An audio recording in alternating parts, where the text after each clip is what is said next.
We got to talk about this aftermath of all this major flooding that's been happening here in Philadelphia. The thoroughfare, a major artery in the city, has been closed ever since the remnants of Hurricane Ida drenched the region. So the stretch of 676 in Philly has been closed for days after being submerged in floodwaters. Once again reopened.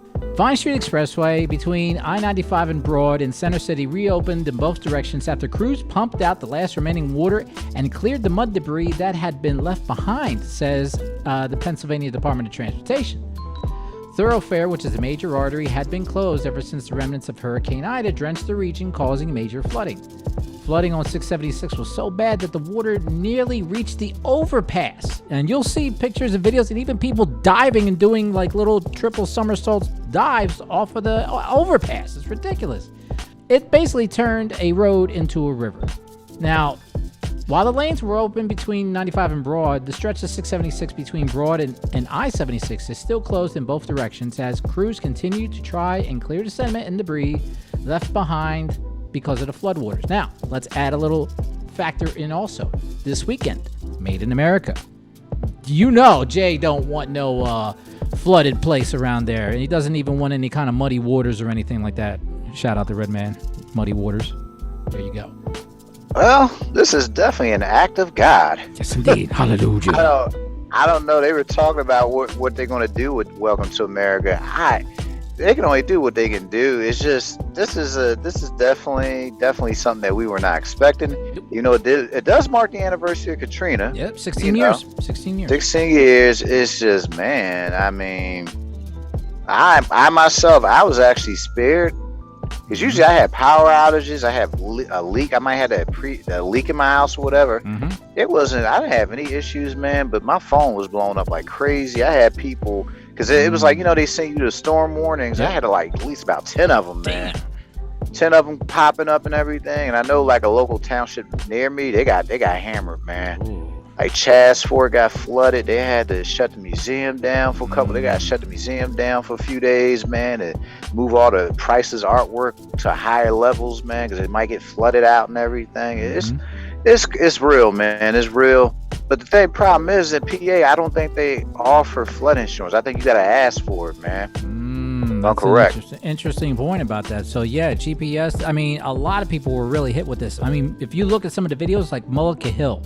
That tornado that went through Mullica Hill, we had one down here in Annapolis that went through the highway, which was crazy. But the one in Mullica Hill, this is a dude that was filming it while inside, and the tornado went over his house and then left a path of destruction right afterwards. I mean, it was just one of those once in a 500-year type of floods and storms, GPS.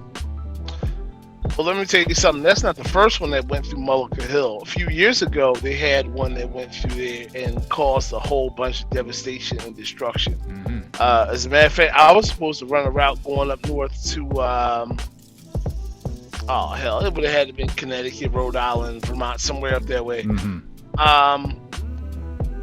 But just to try to get to the highway, to finish the rest of the route, it was insane. Like, you know, I'm driving this truck up streets that I normally would not have to go up or over or take routes that I normally that would be illegal, but I have no other way to go. Normally hopefully illegal. There's no overpass, and you know, we have another issue. Yeah, we'll let that normally illegal. Let it go. We'll let that slide. That's okay. Hey, it's old. Don't tell the popo. It's more than 5 years old. Statute of limitations is 7, buddy. Anyway. But I can tell you that the night of the storm, I was driving back from South Philly down around Passyunk Avenue, and I just happened to notice that the water, usually the water is a little lower.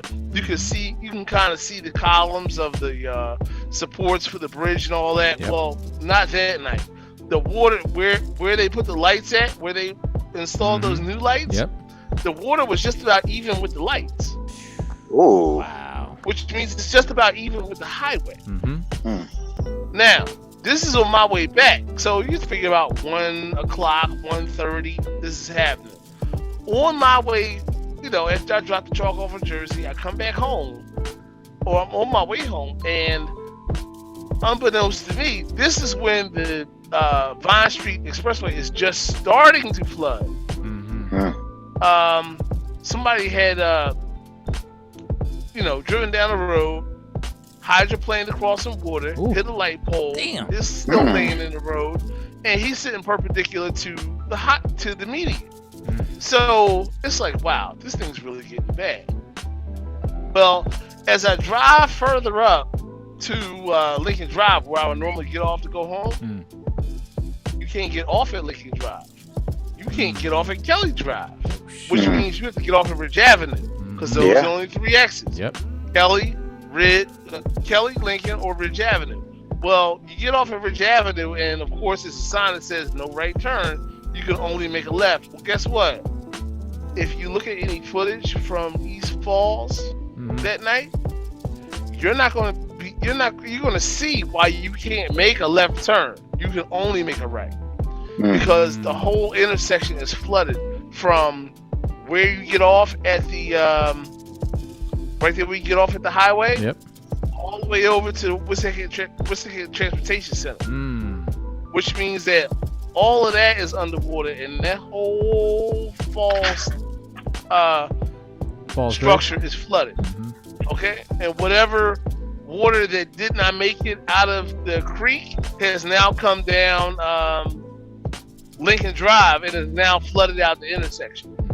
I mean, it's really something spectacular to see if you can find pictures of it. I was just astounded. So, because I know my city well, I take the right, I go up Schoolhouse Lane, I go all the way up the hill where I know there's no water, and I zigzag my way back home. I'm good. But let me tell you something. Philadelphia's going to start thinking about levees along the Schuylkill River, because we can't do another one of these. Oh, no. Not at all. I mean, just look. If you look at what the traffic has done just this week in Philadelphia, you can't get off the Walt Whitman. You can't get off the Ben Franklin Bridge. It takes you 2 hours to get anywhere as soon as you get in here. It's insane. Oh yeah, it's a natural disaster basically. That, like I said, it's one of those once in a 500-year type of disasters, and unfortunately, throughout the whole East Coast, I think there was about maybe 40 some odd people that were killed in the floods and everything. I mean, if you look at the video from New York City and their subway systems, there's one scene of this whole gush of water just coming down, crashing down. I mean, it's just ridiculous. It's one of those things we really have to think about. It was rushing inside of a bus because, the bus is there trying to get through the water, but, those doors aren't watertight. No, not they at all. aren't even airtight. No. So. Man. Go ahead. Add to all this, man. When they say storm alert, stay the fuck in the house. You might want to listen. I mean, I didn't, but they didn't say it, but it kind of, I felt like it was suggested, and we took it lightly. Because, I mean, Ida made Katrina like a little cheap ass hoe, man. Be honest, the way it went down. And we're not used to that up here. No, not like that, if man. If you ever had to wonder about what happened to New Orleans, you got a small taste. Okay. Very. But just imagine whatever happened to the Vine Street Expressway was Broad Street. What would you do? You have no way really across Philadelphia aside of crossing Broad Street. But worst case scenario, just think, and we'll wrap it up with this. Just think, like you said, they need levees over there by the Schuylkill. Just think if this was the Delaware from Penn's Landing coming across. Part of Delaware Avenue was underwater. Yeah, that whole area was under. You're right. Not a whole lot, but enough of it was to shut some of it down. Good thing they built 95 up. Yeah. I'm glad they did, man. Because but this is what we talking about with the infrastructure bill. Hopefully the infrastructure. Shout out to Barack Obama. That's right, the Barack. Yeah, because when he said work on our infrastructure, he meant that, and he was right. Yes, he was. I don't care what Trump say. I don't care what Bush said. Guess what? Infrastructure, we need it today. That's right. Yes, indeed. So let's just hope that this can be a lesson for everybody here. And, of course, Democrats and Republicans are fighting on Capitol Hill and everything. But look, infrastructure is very important for this country, for every city in the country. And we need that money. It's not just a spend. This is actually could save lives. And you want proof of it? Tell the people. The Save 40, local stand, make jobs. tell the Praise people. God. Tell the people that died that you don't want to give them infrastructure for their cities or anything.